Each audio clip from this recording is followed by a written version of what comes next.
Mireu, companys, quina xaqueta més retxula, que segur que a ma mare li encanta com a regal de Reis.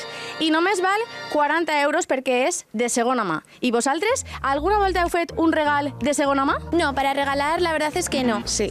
No, me lo compro para mí. Para otras personas no, para mí sí. Per als meus amics, quan els regale llibres, per Sant Jordi o el que siga, els regale de segona mà. En casa la veritat és que el tema de Wallapop va molt a tope. No para regalar, pero sí me encanta entrar en todos los negocios de segunda mano y comprar para mí. Compramos o cosas que tenemos por casa, las reaprovechamos para regalarlas para otras personas. Joyería, libros de segunda mano, pero ropa no me parece algo para regalar de segunda mano, en mi opinión. O bolso, o algún pañuelo. Algún traje de fallera o cosas de fallera, o muebles también.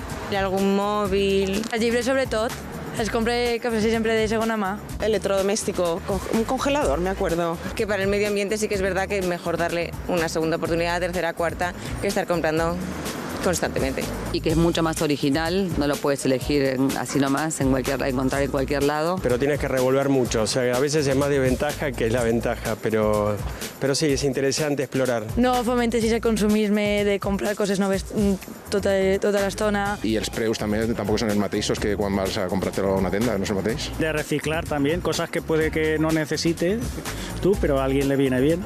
No salir a comprar todo nuevo, sino la moda que recircula. I comprar de segona mà, pues, jo crec que fa una mica d'ajuda al planeta.